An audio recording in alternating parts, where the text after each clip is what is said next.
Welcome back to another episode of 40 Facts About the 40K Universe. I am your host, Gershwin, and you are watching One Mind Syndicate. Today we continue talking about the hives of the Imperium as we get into a specific hive, the Hive of Desolum in the Ascalon sector, and we go over all the different gangs that exist in the Underhive. If you're new to the channel, subscribe. We post Warhammer 40K content every single day, and if you have any suggestions, comment down below. But with that said, let's get into the gangs of Desolum. In the Underhive, where the Sanctuaries refrained from patrolling, there was no law other than the barrel of a gun.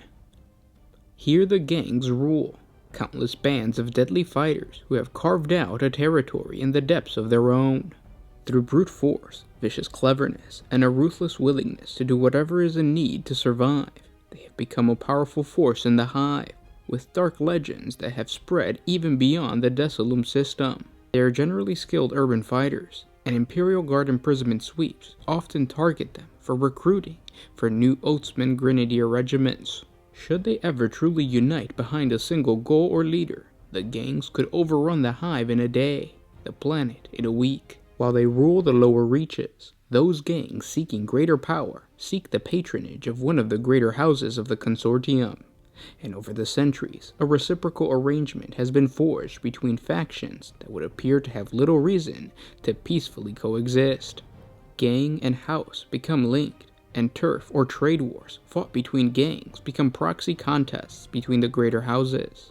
A defeated gang leader might never know that his skirmished failure has cost his patron house such prestige that its fortune might not recover for generations. In the consortium, the gangs find a source of funding and support they would otherwise have no means of accessing.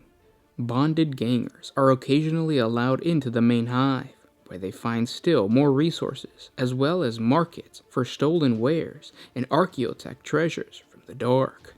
In the gangs, the greater houses of the consortium find servants to perform private tasks that houses cannot publicly sanction, from assassination to smuggling. But not all gangs are sponsored by members of the consortium in this way. Some are simply banded together for survival or common interest. Religious sects too troublesome for the life above, necrocultists, heretical worshippers, tech gangs operating under the order of an insane or obsessed tech priest, expelled sanctuaries who know that anywhere else they would be killed outright, dissolute nobles and their retainers struggling to survive. All these and more fight for survival in the infernal depths of the Underhive. Although subject to bewildering variety, many of the numerous hive gangs of Desolum belong to one of several dominant affiliations. There is no formal structure binding these affiliations together, but they tend towards sharing various cultural idioms and attitudes. Within each affiliation, there are numerous specific gangs, each with their own colorful title and peculiarities of dress. Some are too infamous or barbaric to ever be seen in the main hive, while most have at least a few splinter gangs able to restrain their violence long enough to deal with the rest of the hive. The most notorious affiliations are the Flesh Cutters, Death Masks, Cloudboys, tech gangs, and painted throngs. But many more exist, ready to make their bloody mark upon the hive and any who would cross their territory. The Bloodlines, the Scalp Kings, the Red Lions, and the Razor Angels all fall in line with the affiliation of the Flesh Cutters. As the name suggests, these gangers love knives, and almost exclusively use only bladed weapons. Knives, swords, or any other weapon with an edge is worthy. Refraining from guns, they delight in using throwing knives as their main range weapon. In combat, Flesh Cutters are aggressive and fast, their primary weapons agility and speed. They are silent stalkers, preferring to sneak up on or ambush their foe. Once battle commences, they are loud and wild, screaming with each cut they make. Flesh Cutters place great value on personal combat, but prefer inflicting severe wounds to killing, for it ensures their enemies always carry on the memory of who bested them in combat. Many of their blades are heavily serrated with thick triangular points for maximum maiming. Some coat their blades with pain-inducing toxins or nerve acid to ensure the cuts are especially memorable. Many Flesh Cutters indulge in ritual scarring to mark initiations, memorable fights, significant events, and the like. Battle wounds, if received in personal combat, are often treated with dyes to produce highly visible scars that the gangers elaborate with additional cuts to better show how they came to be.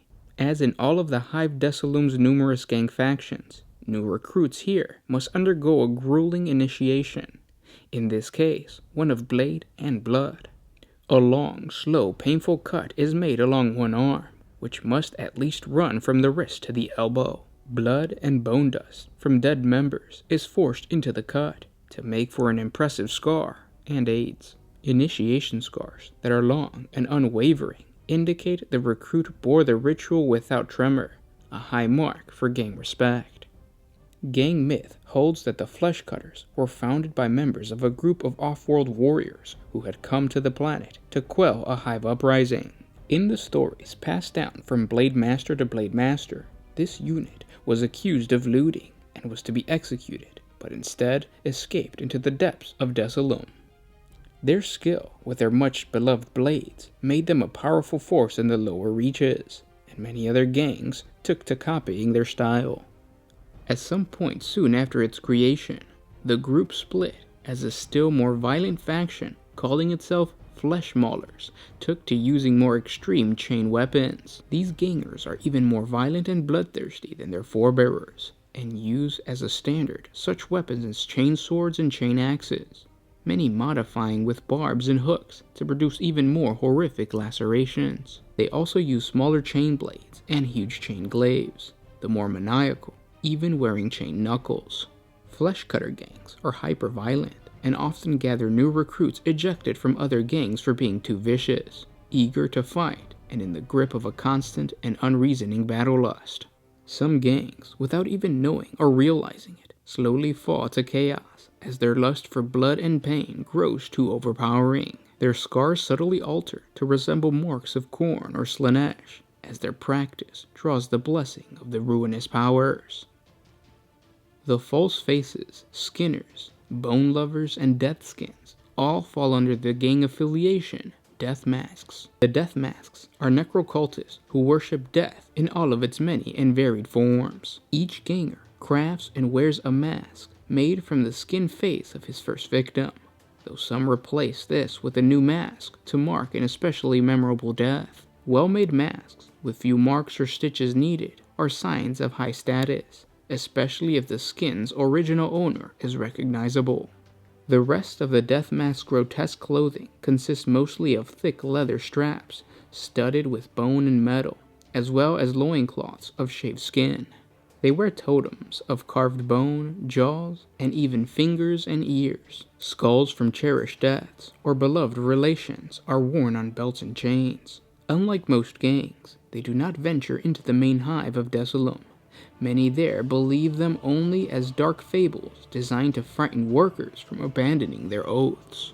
Most death masks are meaty and large. Unlike most other underhivers, they invariably eat well, as plenty of flesh remains after the skinning is done.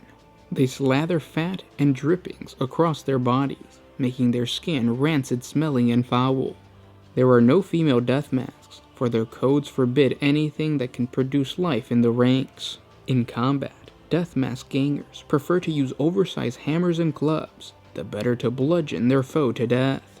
When they do use ranged weapons, these tend towards simple, brutal weapons such as autoguns or heavy stubbards. For his armament, no death mask would ever be without a fleshing blade or similar short, sharp knife at the ready. One peculiar trait that has been noted of the death masks is their habit of witnessing the exact moment of their foe's death. Having mortally wounded an enemy, they become bewitched as they watch the dying foe, staring intently into the fading eyes and ignoring all else.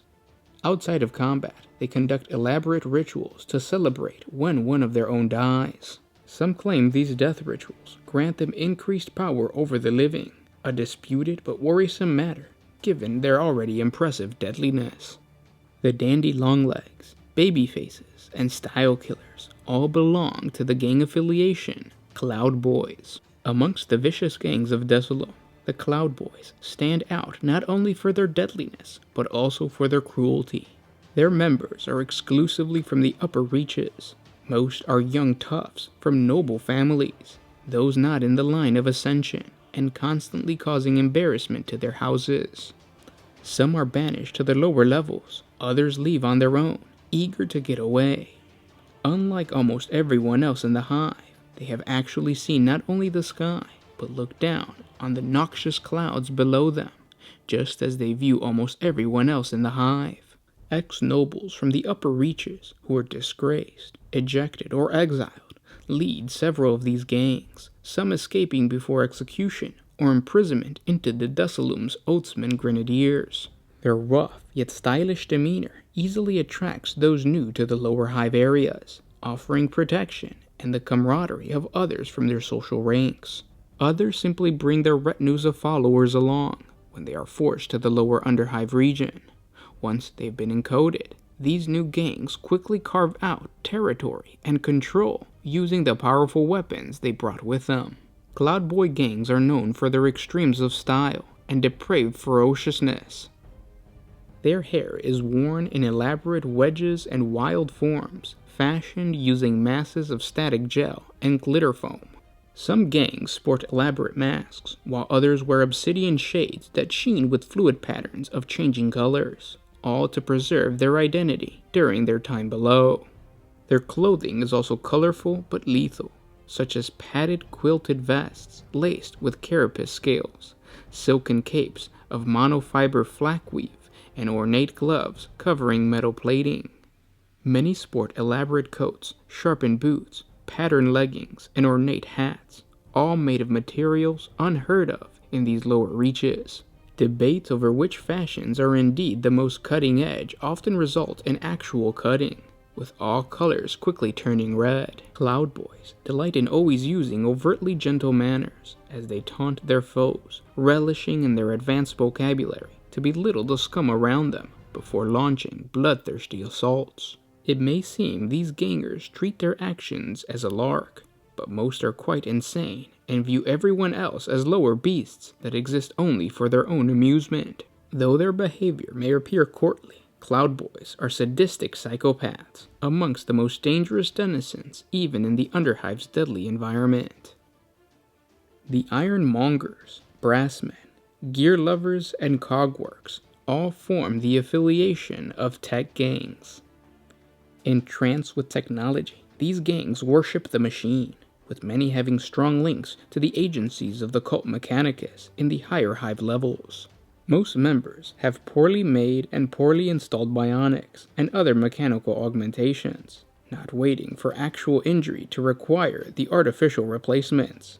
They perform surgery once their hive-made devices are deemed fit for implantation. Their bionics are crude but powerful, and to wear tech a ganger has himself constructed is a sign of honor. Those gangs with an exiled tech priest or hair tech leading it can feature truly imaginative bionics, items that would shock Mechanicum followers higher in the hive. These gangers worship guns, especially energy weapons of any kind.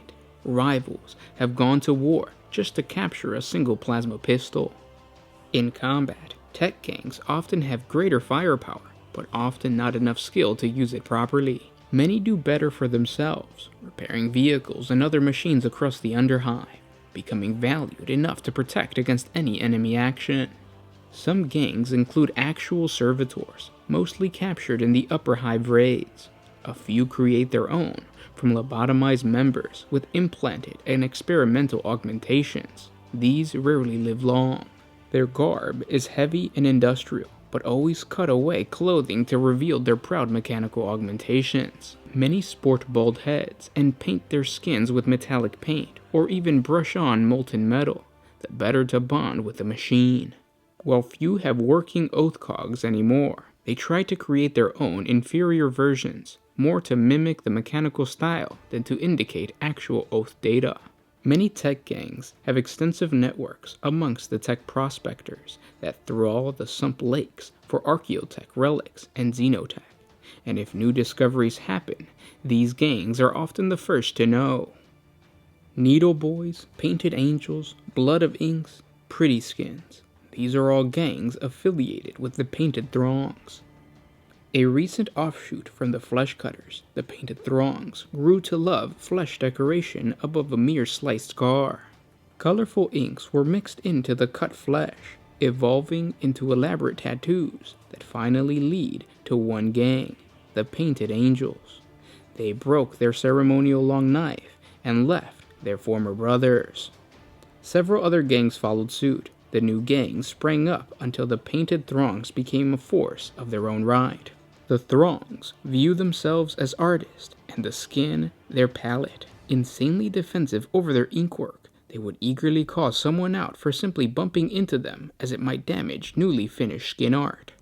Many tattoos are done with luminescent ink that glow in the dark, or metallic inks that reflect light in glorious patterns, the better for all to admire. For these gangers, tattoos are more than decorations. They are a history, a way to memorialize important events and personages so they are never forgotten. The Throngs use tribal tattoos to mark special occasions, impressive feats and kills, loved ones who have died, and other personal events. The older members are walking history, showing Hive quakes, major fights, and other events that the gang will always remember. Induction involves an elaborate painting, usually across the chest or back, glorifying the gang symbol in a unique way. This is done with heavy, thick needles to ensure the result is especially memorable and lasting. Disgraced members have their tattoos peeled away before being ejected into the dark, falling down the endless pitfalls until their screams fade into the irregular thralls of the Hive's support machinery. These gangers delight in using explosive shells and frag grenades in combat, viewing the mangled flesh as the worst insult possible. Many of these gangs brew their own acid grenades from distilled sump lake water. They rarely wear armor, as the Throngs value the displayed skin over its protection, but become frenzied should an enemy dare harm their skin art. Their inkwork is their main calling card. When they send a message to rivals, it is usually done with a captured enemy who is marked with their glyphic message, then sending him back, or sending him back in parts, should the message require a lengthy correspondence. Some enemies are simply used as practice canvases, and especially good results are skinned off and mounted on intricate frames for all of the throng to admire. These gangs usually dress plainly, for their real clothing is their decorated skin. As their inkwork grows, they wear less and less, enduring any discomfort in order to better show off their art. Some sport feathers or other objects pierced through their skin as ornamentation, or as ways to counterpoint their needlework. Throng gang leaders often displayed sophisticated electro tattoos that shift in design and pattern, xeno blood tattoos that slowly wither over time, esoteric flesh ink that reacts uniquely with each different genetic coding, marks that incorporate embedded gems and precious metals, and other extraordinarily rare artistic efforts. Some have become so renowned that nobles have hired bounty hunters to bring their skins back for display at the next Apex carousel. Such is their skin art pride that some Throng leaders have gone willingly to such a fate. And those were 40 facts on the gangs of Dusselum. I hope you guys enjoyed this video. If you did, don't forget to share it with your friends on Facebook, Twitter, whatever social media you guys use. It's interesting to see the Dark Heresy take on gangs for Imperial Hive cities. I still think that the Necromunda gangs they're more varied and they have better gimmicks.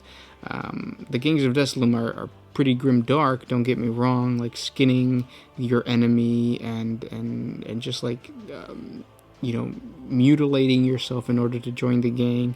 Those are all pretty like grim dark and messed up things to do. But yeah, I still think that Necromunda and the gangs of Necromunda are more varied. There's more differences between them, because in reality, like the flesh cutters and then the last one that we did, they're supposed to be similar, but in reality, it's just like, oh, okay, they're the only difference between the last guys, the Throngs. What I'm trying to say is that the Throngs are pretty much a combination of the first two gangs, which was the Flesh Cutters and I think the Cloudboys, because the Cloudboys are all about fashion and like tattoos are a way of fashion, and the Flesh Cutters are all about like knives and cutting you, and of course that's what the art game or the Throngs do as well. But if you guys watch this video and you guys got ideas for a new gang that you want to create for Necromunda, that's the purpose of this. I hope it really helped out. If you guys have any more suggestions, just comment down below. Creepypasta's coming towards the end of October. Be very excited for those. Been working on them for a while. And yeah, thanks for everything, guys. I'll talk to you tomorrow. This is Gershwin with One Mind Syndicate signing out. Always